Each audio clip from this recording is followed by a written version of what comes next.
Bienvenidos a Euronews. Hoy martes 1 de junio. Les presentamos las noticias más relevantes de este día. La justicia española rechaza la prisión provisional o retirar el pasaporte al líder del Frente Polisario Brahim Gali en el marco de varias querellas por presuntos delitos de lesa humanidad, genocidio y torturas. El juez Santiago Pedraz considera que no hay motivos que justifiquen medidas tan gravosas. Tensión creciente entre la UE y Rusia, que se niega a aceptar los planes de vuelos europeos con destino a Moscú que evitan el espacio aéreo bielorruso. Acelera la vacunación y Europa relaja las restricciones, mientras que el Reino Unido extrema precauciones ante la variante india. El Reino Unido ha registrado más de 3.000 nuevos casos de COVID por sexto día consecutivo.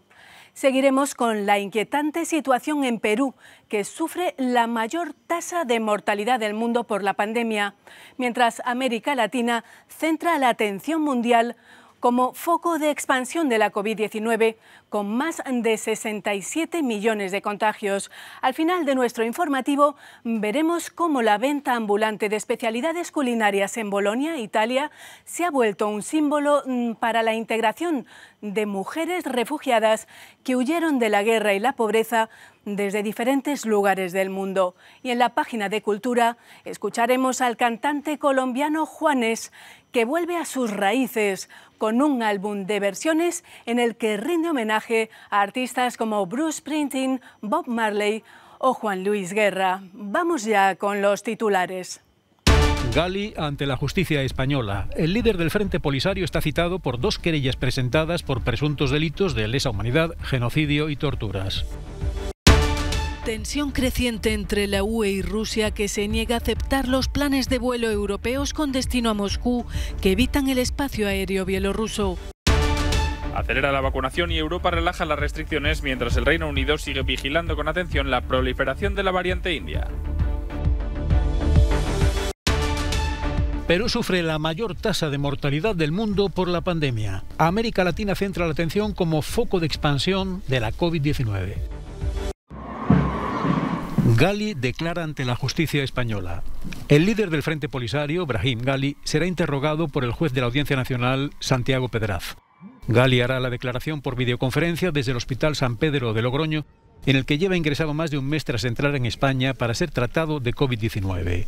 Comparece en el marco de 2 querellas presentadas por presuntos delitos de lesa humanidad, genocidio y torturas. El gobierno español aceptó tratar a Gali a petición de Argelia, principal proveedor de gas natural de España. Gali y el Frente Polisario luchan por la independencia del Sáhara Occidental, que Marruecos se anexionó. Tras la presencia de Gali en España, el gobierno marroquí promovió la entrada masiva de jóvenes en la ciudad de Ceuta como modo de presión para que España acepte el hecho consumado de la presencia marroquí en el Sáhara, tal y como ha hecho Estados Unidos, y dé por buena la validez de la invasión militar del territorio saharaui. No es admisible que haya un gobierno que diga que se atacan las fronteras, en este caso de España, que se abren las fronteras para que entren 10.000 inmigrantes en menos de 48 horas en una ciudad española como es Ceuta, por desavenencias y diferencias, discrepancias en política exterior. La crisis se gestó en diciembre, cuando el presidente de los Estados Unidos, Donald Trump, reconoció la soberanía de Marruecos sobre el Sáhara. Ignoró las resoluciones de la ONU que acuerdan la realización de un referéndum. La entrada de miles de jóvenes marroquíes ilegalmente en la ciudad española de Ceuta desde el 18 de mayo tiene una larga gestación. Promovida por el gobierno marroquí tras el ingreso del líder del Frente Polisario en un hospital de la ciudad española de Logroño para ser tratado de COVID, presionaba para que España siguiera la senda marcada por Estados Unidos. En diciembre pasado, el presidente Donald Trump firmó el reconocimiento del Sáhara Occidental como territorio marroquí. Trump ignoraba todas las disposiciones de la ONU que incluían la organización de un referéndum. Como catalizador, previamente Marruecos reconoció y estableció relaciones diplomáticas plenas con Israel. Lo explica el investigador del CIDOB de Barcelona, Eduard Soler y Lecha. La decisión de Trump de reconocer la soberanía marroquí sobre el Sáhara Occidental al mismo tiempo que Marruecos anunciaba la voluntad de normalizar relaciones con Israel es determinante para entender dónde nos encontramos, en qué situación nos encontramos en este momento. Marruecos consideró que había obtenido el mayor respaldo internacional que se podía esperar en relación a su política con el Sáhara. Y por lo tanto, esto ha, digamos, empoderado a Marruecos, sobre todo en tanto que Biden no ha cambiado de política por ahora, ha dado alas, ha dado oxígeno a Marruecos para poner más presión sobre otros socios, otros actores importantes cuando se trata de la cuestión del Sáhara para que cambien su política. Es lo que está haciendo en este momento sobre España y España no parece dispuesto a aceptar estas presiones. Marruecos escenifica una política de prerruptura diplomática. España mantiene una lógica de discrepancia dentro de la normalidad y continuidad. Los vientos de confrontación, incluso militar, estarían lejos. Yo creo que no vamos a un escenario de una crisis, por ejemplo, militar, como algunas veces se ha llegado a imaginar, y en parte porque en 2002 ambos países estuvieron a punto, ¿no?, de entrar en un enfrentamiento armado. Sí que vamos a ver digamos, ese mantenimiento de esa tensión política y diplomática durante semanas, meses quizás, es difícil de preverlo. España está confiando en el respaldo europeo, digamos, para intentar convencer a Marruecos para que la situación no escale y se pueda reconducir en un periodo relativamente corto de tiempo. El gobierno de Angela Merkel aseguró que la posición de Alemania respecto al Sáhara Occidental no ha cambiado y reiteró el llamamiento para la intervención de un enviado especial de la ONU. Marruecos, como respuesta, paralizó su proyecto de hidrógeno verde como fuente de energía ecológica con Alemania y anunció que cortaba la cooperación antiterrorista. Alemania rechazó todo amago de lo que el secretario de Estado para Europa, Michael Roth, definió como chantaje. No parece que Alemania, como España, sea un país a quien le guste, ¿no?, que le sitúen en este escenario de presión. Y de hecho, si vemos las declaraciones de los responsables del Ministerio de Asuntos Exteriores alemán, parece claro que de alguna forma la situación creada por Marruecos sobre España, sobre todo por el hecho de haber utilizado la carta migratoria, aún puede haber empeorado la percepción por parte de Berlín sobre las exigencias marroquíes. La estrategia de la tensión marroquí está espoliada por la posibilidad de una sentencia internacional adversa. El Tribunal de Justicia de la Unión Europea está a punto de resolver una demanda del Frente Polisario para ver si la Unión Europea violó la ley al incluir en el acuerdo comercial con Marruecos productos procedentes de los territorios del Sáhara ocupados por el ejército marroquí. Tenemos que estar muy de si en los próximos meses esa nueva sentencia de la Corte Europea de Justicia sobre la aplicabilidad de los acuerdos de agricultura, pesca, de los distintos acuerdos que tiene la Unión Europea con Marruecos, su aplicabilidad en los territorios del Sáhara Occidental y en sus aguas, si es una sentencia desfavorable, entonces en aquel momento podríamos ver, ¿no?, cómo esta crisis pasa de un nivel bilateral a, digamos, a una dimensión europea completa.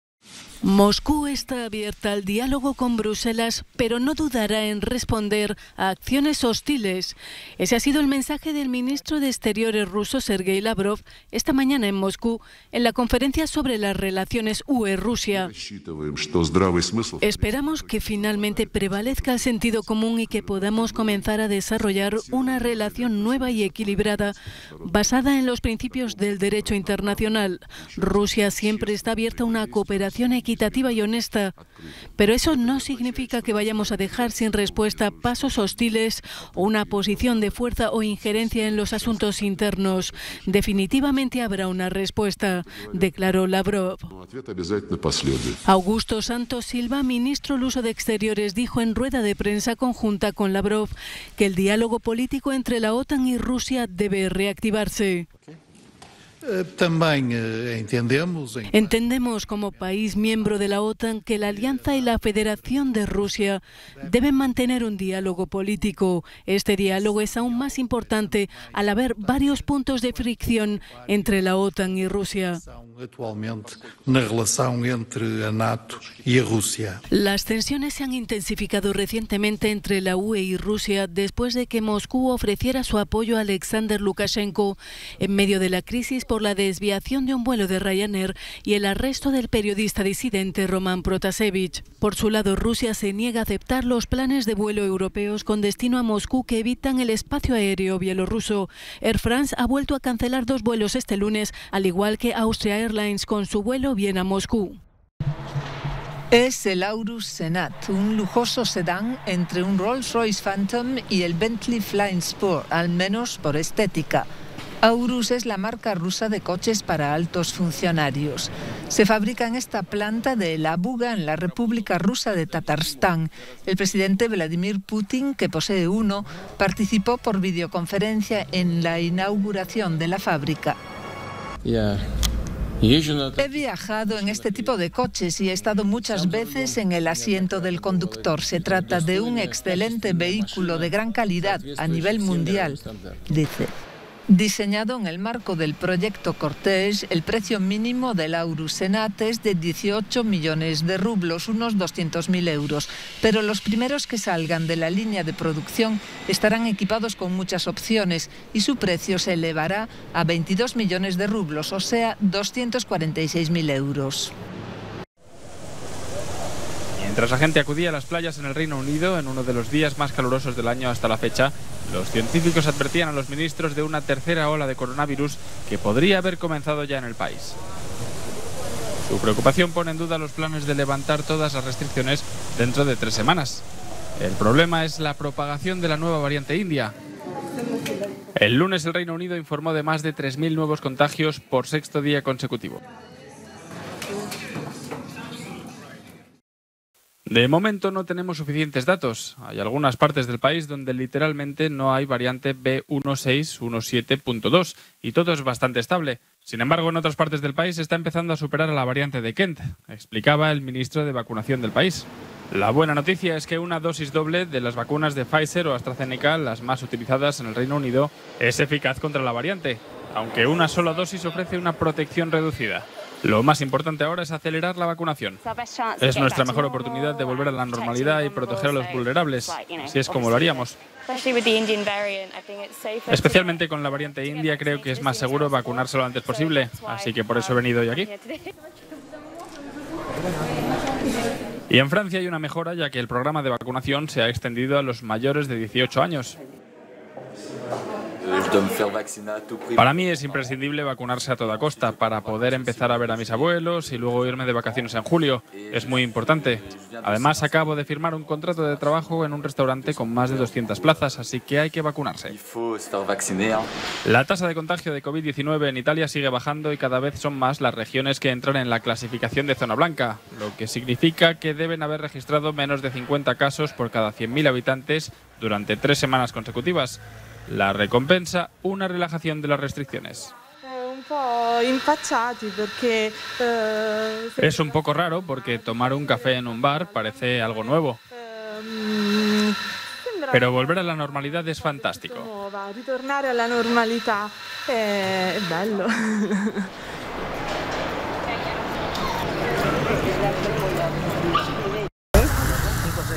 Perú sufre la mayor tasa de mortalidad del mundo por la pandemia. América Latina centra la atención mundial como foco de la expansión del patógeno con más de 67 millones de contagios y al menos 1.600.000 muertes por la COVID-19 según datos de la Organización Mundial de la Salud. La catástrofe sanitaria ha quedado acentuada en Perú cuando el gobierno reconoció que había 2,5 veces más de muertos por COVID-19 que la hasta ahora cifra oficial de 70.000 fallecidos. El Ministerio de Sanidad peruano ha reconocido que hasta el 22 de mayo habían muerto más de 180.000 personas de un total de 32 millones de habitantes. 500 muertos por 100.000 habitantes hacen que Perú vuelva a ser el país con mayor tasa de mortalidad en el mundo por la pandemia. Realmente no ha habido un buen manejo de parte del Estado, ni tampoco un sinceramiento de parte del MINSA, ¿no? Que debió realmente acercar esa cifra a la ciudadanía, ¿no? Para que la gente tenga realmente conciencia, ¿no? De lo que está pasando en nuestro país. Porque con una cifra tan baja como 60 y pico mil, creo que la gente se sintió bastante confiada, ¿no? Y no tomaron en algunos casos las medidas respectivas, ¿no? Durante esta semana Perú recibirá más de 2.700.000 vacunas, el mayor lote en conjunto que ha llegado al país hasta el momento. Venezuela llega a más de 234.000 contagios y 2.600 muertes a causa de la COVID-19. El gobierno aseguró que ya se han recuperado el 92% de los infectados, por lo que actualmente tienen más de 15.000 casos activos. Venezuela ha comenzado el sábado pasado una nueva fase de vacunación. Se han multiplicado los puntos de inoculación en todos los estados del país con el fin de acelerar el proceso. Las colas son el paso previo para la vacuna. Porque esto es una aglomeración de gente que de verdad, ahí se han desmayado personas ahorita y entonces no puede seguir así. ¿Ves? Entonces yo desde las 6 de la mañana estoy aquí. El país está en los últimos puestos de Latinoamérica en inmunización contra la COVID-19. Se desconoce el número total de vacunas con las que cuenta el país. En Argentina, la pandemia de coronavirus, sumada a la recesión económica y la inflación, ha empujado a más personas a la pobreza. El Instituto Nacional de Estadística informó que el 42% de los argentinos, unos 12 millones, viven en la pobreza. El grupo de edad más afectado son los niños de hasta 14 años. Casi el 60% son pobres. Más de 7.000 personas viven en la calle en Buenos Aires. En el centro de la capital, las organizaciones sociales distribuyen comida. Vuelven las conocidas como ollas populares de los peores tiempos de la crisis. Hay un desfasaje entre los que tienen muchísimo y los que no estamos teniendo nada, y eso se nota cada vez más. Mientras tanto, el lunes llegaron a Buenos Aires más de 2 millones de dosis de la vacuna de AstraZeneca producida entre Argentina y México para acelerar la campaña de inmunización e intentar contener la propagación del virus. Una camioneta que vende delicias culinarias por las calles de Bolonia se ha convertido en el símbolo de la integración y la redención para mujeres de Serbia, Jordania y Nigeria que llegaron a Italia huyendo de la guerra, la pobreza y la desesperación. La asociación Mondo Donna les da mucho más que cobijo. Lo importante para ellas es ser autónomas a través de su trabajo, para poder vivir libremente en Bolonia. El gran valor de este proyecto es que puedan trabajar juntas. Estas mujeres proceden de culturas diferentes y no podemos dar por sentado que se entiendan siempre. A través de la comida han conectado sus culturas, ofrecen a la gente el sabor de su cocina multiétnica y así se ganan la vida. Habla el coordinador del proyecto. Me describieron las recetas de sus abuelas para que les ayudara a prepararlas. Proceden de diferentes culturas, desde los Balcanes hasta Jordania y Nigeria. Tomamos estas recetas y las elaboramos para formar el menú de la camioneta. Sladiana es serbia y llegó a Italia hace más de 20 años, huyendo de los bombardeos y de la destrucción. Cuando llegó con sus 2 hijos fue maltratada por su exmarido durante años, pero finalmente encontró la fuerza para cambiar su vida.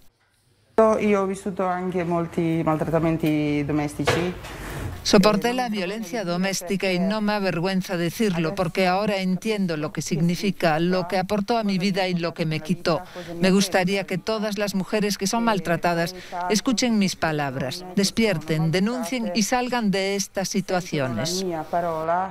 E che si svegliano e denunciano o si tirano fuori da questi casi gravi. Hace falta poco para comerlo, hace falta un poco más para cocinarlo, pero hizo falta mucha fuerza y valor para que estas mujeres empezaran una nueva vida. E soprattutto una nuova vita. Luca Palamara per Euronews, Bologna. El cantante colombiano Juanes vuelve a sus raíces y lo hace con Origen, un álbum de versiones con el que rinde homenaje a los clásicos que han sido para él un referente y le han inspirado durante toda su vida. ¿Cómo fue que yo me metí en la música? ¿Por qué? ¿Quién hizo que yo llegara a este lugar? Sí, yo creo que era algo que me estaba pidiendo el alma, sinceramente. Y creo que después de haber hecho como muchos experimentos con diferentes tipos de música, como que en este momento de mi carrera y en mi edad también me doy cuenta que regresar a ese origen era demasiado necesario. Desde que tengo razón. Un álbum que recoge estilos tan variados como el tango, el merengue o el reggae, en 12 canciones que el cantante seleccionó de otros grandes artistas. A7. ¡Pum!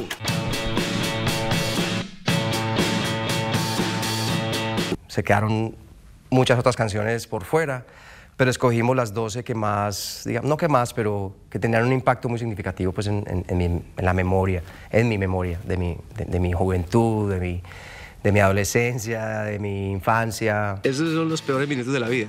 Y es que cada canción tiene la aprobación de su autor original. A estos personajes. A Fito Páez. Y tenía eso nada más, y tenía el amor después del amor. Fue en un pueblo con mar. Al maestro Joaquín Sabina. A esta canción le han hecho miles de versiones. A Ziggy Marley, que es el hijo de Bob Marley. Origin is, the first spiritual birth. Juan Luis Guerra. Figura de tú, cuando tú me dices origen, lo que pienso en el principio. Eso. El principio de todo lo que era, digamos, era tan riesgoso como podría ser también, pues, o sea, que saliera bien, ¿no? El 10º disco del cantante saldrá a la luz con un documental que podrá verse en Amazon Prime. Señores, con ustedes, Juanes. Ya nos despedimos, les dejamos con nuestro No Comment del día, que nos lleva hasta Buenos Aires para bailar tango con distanciamiento social. Volvemos mañana. Gracias por seguir con nosotros la actualidad europea e internacional.